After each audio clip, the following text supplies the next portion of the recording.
ప్రజ్ఞ. ప్రజ్ఞ అనగా సాధారణంగా తెలివితేటలు. దైనందిన జీవితంలో ఎదురయ్యే సమస్యలన్నింటినీ వివేకంతో ఆలోచించి సమర్థవంతంగా పరిష్కరించుకోగలిగే సామర్థ్యమే ప్రజ్ఞ.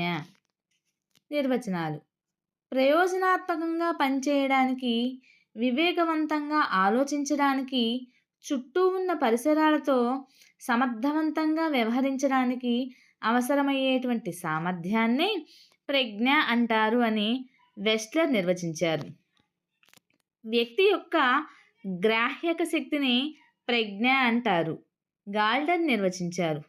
అమూర్తంగా ఆలోచించగలిగేటువంటి సామర్థ్యాన్నే ప్రజ్ఞ అంటారని టెర్మన్ నిర్వచించారు. ఖచ్చితమైనటువంటి దిశలో ఆలోచనలు చేయగలుగుతూ, స్వీయ విమర్శ చేయగలుగుతూ, ప్రవర్తనను సర్దుబాటు చేసుకోగలిగే శక్తి ప్రజ్ఞ అని బినే నిర్వచించారు. భౌతిక, సామాజిక పరిసరాలకు అనుగుణ్యతను పొందగలిగే శక్తిని ప్రజ్ఞ అంటారని పియాజే నిర్వచించారు. పరస్పర సంబంధాలను చూడగలిగే అంతర్గత శక్తియే ప్రజ్ఞ అని స్పియర్మన్ నిర్వచించారు. కొత్త సమస్యలకు, పరిస్థితులకు అనుగుణ్యతను పొందే సామాన్య మానసిక శక్తియే ప్రజ్ఞ అని స్టెర్న్ నిర్వచించారు. అభ్యసించే సామర్థ్యమే ప్రజ్ఞ అని డెర్బాన్ నిర్వచించారు. ప్రతీకాత్మక ప్రక్రియలను ఉపయోగించి వ్యక్తి సర్దుబాటు చేసుకునే సామర్థ్యమే ప్రజ్ఞ అని ఎడ్వర్డ్ నిర్వచించారు. అభ్యసించడానికి దోహదపడే సామర్థ్యాల సంయుక్త నిర్వహణే ప్రజ్ఞ అని గేట్స్ నిర్వచించారు. సర్దుబాటు, సాంఘిక విలువలు, సృజనాత్మకత లక్షణాలు గల కృత్యాలను చేసే వ్యక్తిలో గల సామర్థ్యమే ప్రజ్ఞ అని సోడార్డ్ నిర్వచించారు. వివిధ నిర్వచనాల నుండి ప్రజ్ఞ అనేది ప్రయోజనాత్మకంగా పనిచేయగలిగే సామర్థ్యము. ప్రయోజనాత్మకంగా పనిచేయగలిగే సామర్థ్యం. వివిధ నిర్వచనాల నుండి ప్రజ్ఞ అనేది ప్రయోజనాత్మకంగా పనిచేయగలిగే సామర్థ్యము. అలాగే వివేకవంతమైన ఆలోచనలు, హేతుబద్ధ ఆలోచనలు చేయగలిగేటువంటి సామర్థ్యము.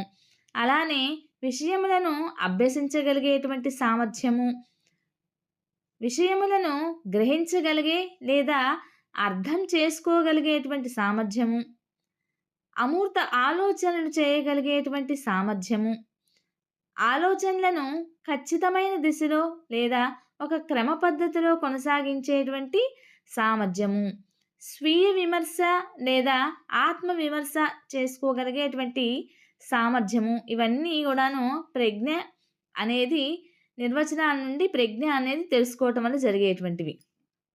అలానే పరిసరాల అనుగుణ్యత పొందేటువంటి సామర్థ్యము, క్లిష్ట సమస్యలను పరిష్కరించుకోగలిగేటువంటి సామర్థ్యము, కొత్త పరిస్థితులకు అనుగుణ్యతను పొందేటువంటి సామర్థ్యము, అలానే అంశముల మధ్య పరస్పర సంబంధాలను చూడగలిగేటువంటి సామర్థ్యము, సాంఘిక సంబంధాలను మెరుగుపరచగలిగేటువంటి సామర్థ్యము, అలానే భౌతిక సూత్రాలను అర్థం చేసుకొని యంత్రములను, పరికరములను, వస్తువులను సమర్థవంతంగా వినియోగించగలిగేటువంటి సామర్థ్యము.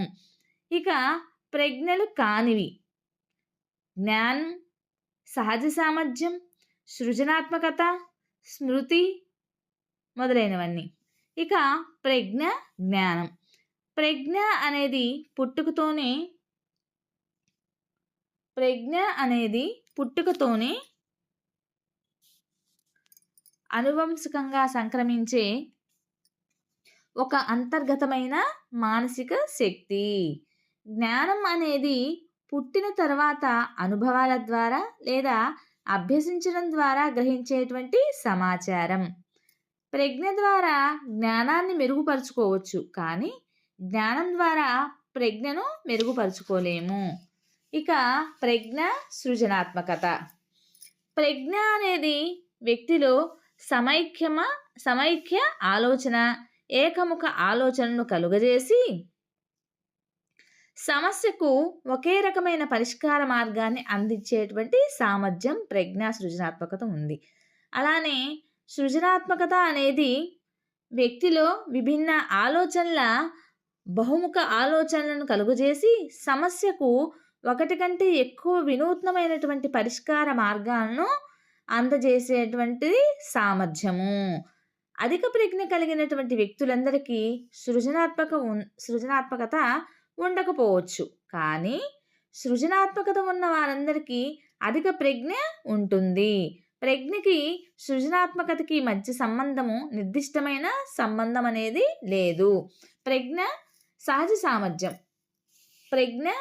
సామర్థ్యం ఇవి రెండు వ్యక్తికి స్వతహాగా సహజ సిద్ధంగా సంక్రమించే అంతర్గత మానసిక సామర్థ్యాలు. ఇందులో ప్రజ్ఞ అనేది అన్ని సామర్థ్యాలలో సామాన్యకారకంగా పనిచేస్తూ ఆయా అంశాలపై సాధారణ అవగాహన కలిగించే సామర్థ్యము. సహజ సామర్థ్యం అనేది ఏదో ఒక రంగంలో నిర్దిష్టంగా రాణించడానికి తోడ్పడే ప్రత్యేకమైనటువంటి జ్ఞానం, నైపుణ్యాలతో కూడినటువంటి సామర్థ్యము. అలానే ప్రజ్ఞను శిక్షణ ద్వారా మెరుగుపరుచుకోలేము, కానీ సహజ సామర్థ్యాన్ని శిక్షణ ద్వారా మెరుగుపరుచుకోవచ్చు. నెక్స్ట్ ప్రజ్ఞ స్మృతులను రెండు వ్యక్తికి పుట్టుకతోనే వచ్చే మానసికమైనటువంటి శక్తులు.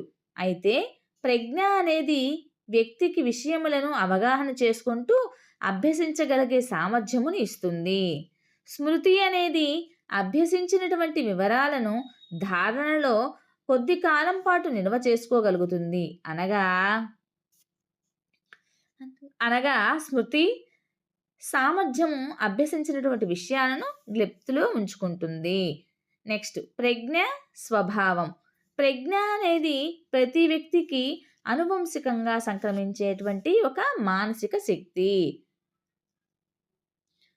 ప్రజ్ఞలో వికాసం అనేది వ్యక్తి పరిసరాలతో జరిపే ప్రతిచర్యల వల్ల జరుగుతుంది. ప్రజ్ఞా వికాసం అనేది కౌమార దశ చివరికల్లా గరిష్ట స్థాయికి చేరుతుంది. ప్రజ్ఞ సార్వత్రికమైనది, అనగా ప్రజ్ఞ అందరిలోనూ ఉంటుంది. దీనికి జాతి, మతం, కులం, ప్రాంతం, లింగం, భాషా భేదాలు ఉండవు. ప్రజ్ఞలో వైయక్తిక భేదాలు ఉంటాయి. ప్రజ్ఞను శిక్షణ ద్వారా మెరుగుపరుచుకోలేము. ప్రజ్ఞను ప్రజ్ఞా పరీక్షల ద్వారా నిర్దిష్టంగా మాపనం చేయవచ్చు.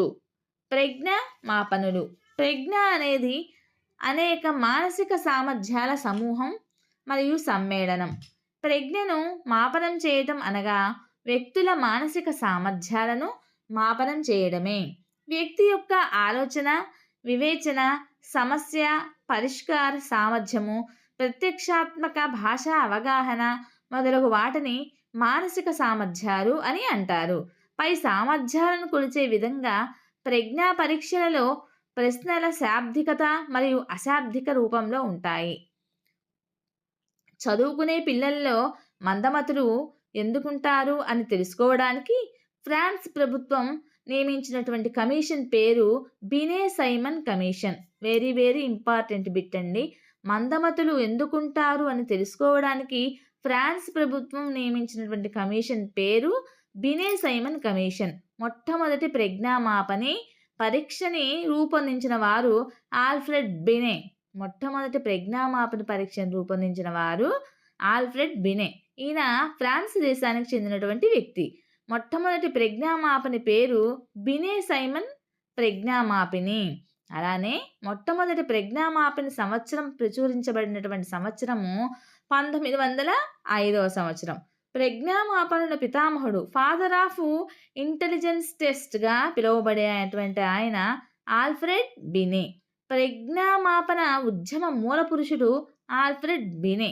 మానసిక వయస్సు అనే భావనను ప్రవేశపెట్టిన వారు ఆల్ఫ్రెడ్ బినే. ప్రజ్ఞా పరీక్షల ద్వారా కొలిచే మానసిక సామర్థ్యాల ఆధారంగా నియమించబడే వయస్సును మానసిక వయస్సు అంటారు. సో టీచర్స్, మీకు కనుక ఈ వీడియో నచ్చినట్లయితే ప్లీజ్ లైక్ చేయండి, షేర్ చేయండి, సబ్స్క్రైబ్ చేయండి, అలానే సపోర్ట్ చేయండి.